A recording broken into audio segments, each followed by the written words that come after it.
Je porte un héritage qui est ma richesse.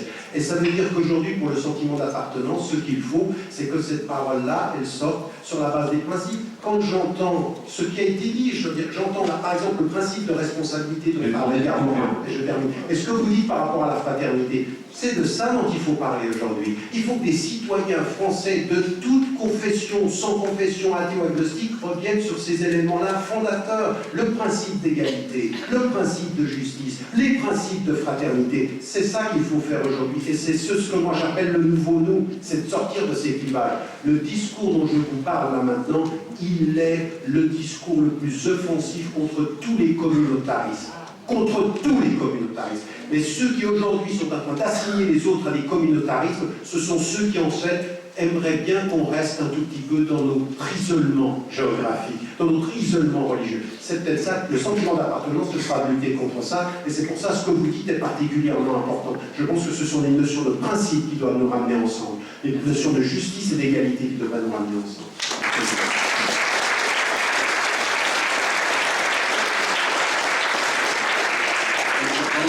Jean-Baptiste, puis ensuite Camille, coordinateur international.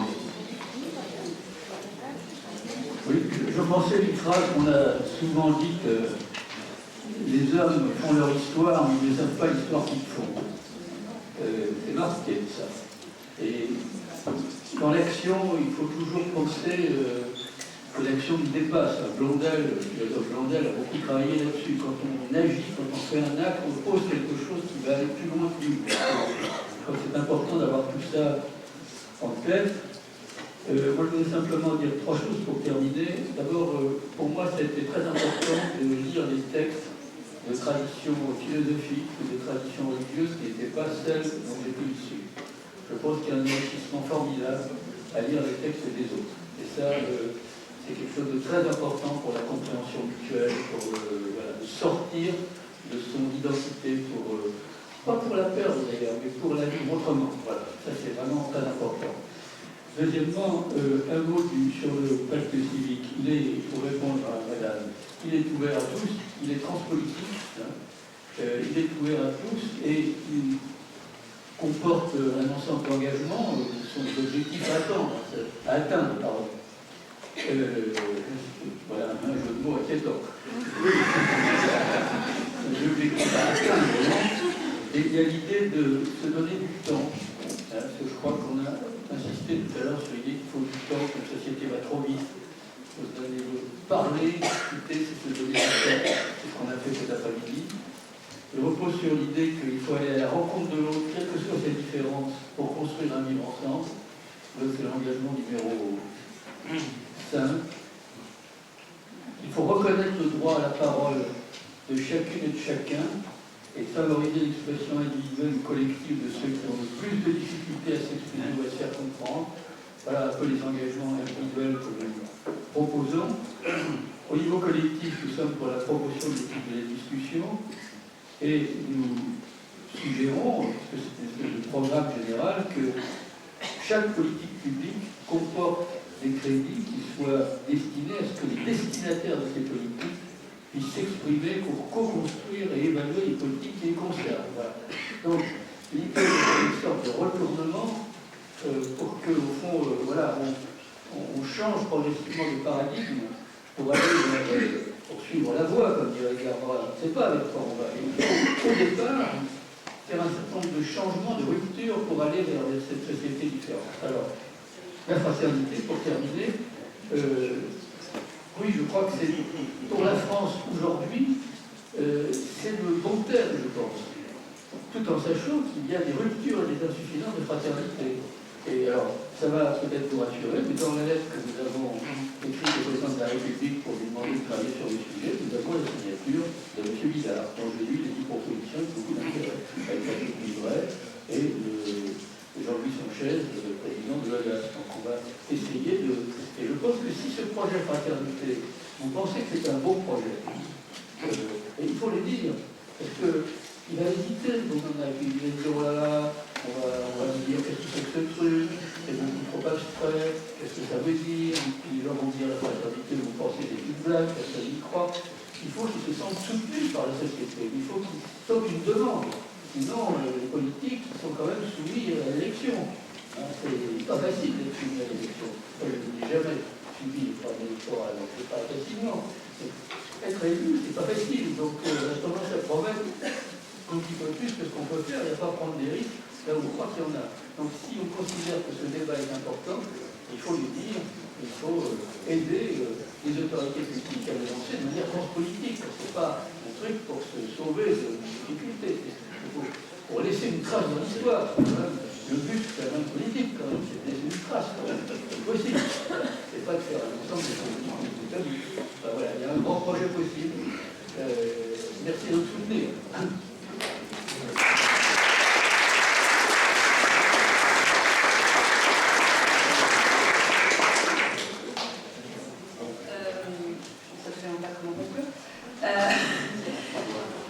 De dire que je crois que le fossé n'est pas si profond et qu'on soit né du bon ou du mauvais côté, quel est le bon côté du périph', qu'on ait réussi à s'en sortir ou pas, qu'on soit croyant ou athée, je veux vraiment croire que le lien reste possible. Je comprends et j'entends le ressenti. Mais je crois que c'est en retirant du lien et en arrivant à recréer cette fraternité, je ne pas dans un mot, qu'on y arrivera et que la solution elle sera horizontale. Je suis malheureusement très pessimiste quant au pouvoir de l'État et que prenons chacun notre part, et allons les uns vers les autres. Voilà, c'est l'histoire du Grigori face à l'incendie qui a pris ses 3 petites gouttes d'eau dans son bec, et il a fait sa part. Et si chacun prend sa part, on va y arriver. Voilà.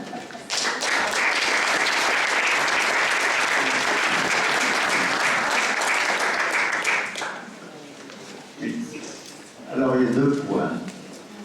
Le premier, c'est que en fait, la France est une république une et multiculturelle et que la Constitution ne le reconnaît pas.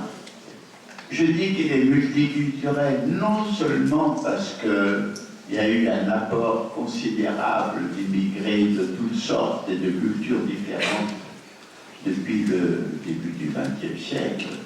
Je dis que la France est multiculturelle dans son histoire, parce qu'elle est faite de peuples à l'origine étrangers les uns aux autres, chacun avec sa langue et sa culture, les Alsaciens, les Basques, les Bretons, les Auvergnats, les Catalans, etc. Et que la France, au cours de l'histoire, à la fois par la force, mais aussi par la communication, et surtout au moment de la Révolution, où elle est devenue la grande nation, est devenue une réalité multiculturelle. Et je dois dire qu'en plus, l'esprit même de ce qu'est cette réalité a été manifesté aussi bien lors de la fête du 14 juillet 90, où les délégations de province ont dit que nous voulons faire partie de la grande nation, c'est-à-dire être français. Ce n'est pas une question de sang, ce n'est pas une question de race, c'est une question d'esprit et de volonté. D'ailleurs, toute la polémique au XIXe siècle entre les historiens français et allemands, les Allemands disaient, les Alsaciens, ils sont des nôtres parce qu'ils mangent de la choucroute et qu'ils parlent allemand. Et les Français disaient non, ils veulent être français. Ils veulent avoir l'esprit français. Et je crois que, dans le fond, l'arrivée des immigrés, d'abord italiens, espagnols, portugais, puis après de plus en plus large et d'anciennes colonies, c'est arrivé à continuer la multiculturalité et l'enrichir. Il faut maintenir l'idée d'unité et de multiculturalité. Or, une vision homogénéante de la laïcité a obscurci cette chose. On interdisait aux petits Bretons de parler le breton dans la cour de récréation. On a voulu penser que c'était qu'il fallait effacer les différences au lieu de les reconnaître comme richesse. La diversité est toujours une richesse à condition qu'elle soit reconnue et à condition qu'elle accepte l'unité dans la patrie. D'ailleurs, le mot de patrie est très intéressant parce qu'il est de nature féminine et masculine. Il est féminin et il commence en paternel en masculin. Mais nous savons que sur la mère patrie. Qu'est-ce qui lie les éléments d'une même nation? C'est quand ils ont l'impression mythologique, évidemment, mais profonde, parce que les mythes sont profonds, qu'ils ont une sorte de lien maternel commun qui les a formés. Et c'est pour ça, par Sénèque, quand il y a paternité, qu'il y a fraternité. Allons, enfants de la patrie. Et je pense que la fraternité vient d'un sentiment de communauté même, mythologique, idée de mère, mais qui est très profond. Donc c'est vrai que la fraternité est un élément fondamental de ce qu'on appelle aujourd'hui le vivre ensemble et qu'il comporte cette diversité. Ça c'est le premier point. Le deuxième point... Je vous demande de conclure assez rapidement, mais sinon on a Il est très court, le deuxième point. Accélérer. D'ailleurs, c'est dans le même sens. Je dis que le problème clé, et on en a parlé aussi avec Ramadan, c'est la compréhension d'autrui. Il faut comprendre l'autre. Et qu'est-ce que c'est que comprendre l'autre? On ne comprend un autre que quand on sent qu'il est à la fois semblable à soi et différent de soi. Je le dis à la fois. Pourquoi est-il semblable? Parce qu'en tant qu'être humain, parce qu'il a les mêmes capacités de souffrance, d'amour, de joie, de plaisir, comme nous. Tout étranger comme nous. Même les sociétés les plus archaïques de Zoli sont comme nous. Mais il faut les comprendre aussi dans leurs différences, c'est-à-dire le respect de leurs croyances, de leurs rites, de leurs mœurs, et même, je dirais, des gens de même famille, ils sont à la fois un et différents parce que deux frères ne sont pas. Mais nous savons même que deux jumeaux homozygotes deviennent différents l'un de l'autre, c'est-à-dire que reconnaître l'identité et la différence, c'est ça qui va rejoindre et s'intégrer dans la fraternité.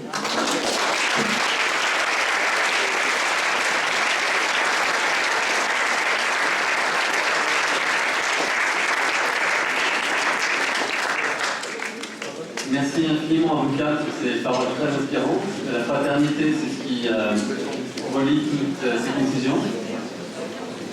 Donc, nous avions prévu d'avoir une intervention sur notre association. Je serai extrêmement bref pour dire que, et là je me tourne notamment vers Jean-Baptiste, l'idée de la semaine de fraternité est fait écho avec la semaine de Paris en dialogue que notre association avec d'autres est en train de lancer. Donc pour tous les acteurs associatifs ici, sachez qu'il y a cette semaine qui se met en place. Jamila qui est au milieu est le point de contact avec Jean-Baptiste. Par ailleurs, si vous voulez découvrir un peu plus sur notre association, il y a des tables derrière avec les responsables de la partie éducation et la partie citoyenneté. Enfin, il y a dans vos livrets un feuillet d'évaluation. Ce feuillet d'évaluation nous est utile pour améliorer à chaque fois le format de ces dialogues. Ensuite, nous avons la chance, alors je me lève pour bien voir, d'avoir Mark Shepson qui est au milieu de la salle. Mark Shepson qui a écrit un livre extraordinaire, d'ailleurs il est ici. Et Marc, est-ce que vous voulez dire un mot là-dessus? C'est un livre qui est en vente ici et qui répond à beaucoup des préoccupations qui ont été posées. Voilà. Voilà. Et donc Marc, est-ce que vous voulez dire un mot? Et ensuite, ce sera mon direction. Alors un mot, merci.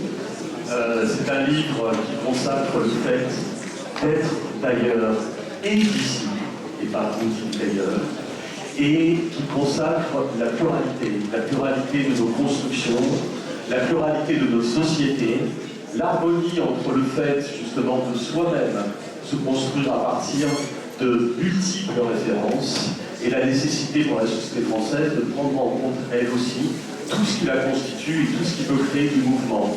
C'est un livre qui croit au mouvement, qui a réuni 35 acteurs de terrain et 70 lycéens pour communiquer, apporter un message positif, un message fort sur la richesse de cette pluralité. Je remercie l'Initiative et Changement qui a été partenaire de la création de ce livre et que vous pouvez trouver au bénéfice de l'association à l'entrée et sinon dans les bonnes librairies. Merci beaucoup.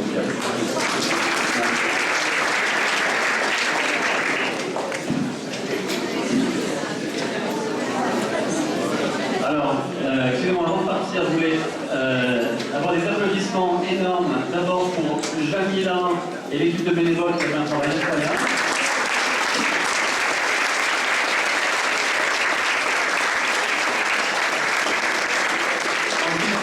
Un petit mot de Jasmine, notre bénévole. Bonjour à tous. Un mot rapide. Donc, on a tweeté sur Twitter un petit peu les interventions qui se sont faites.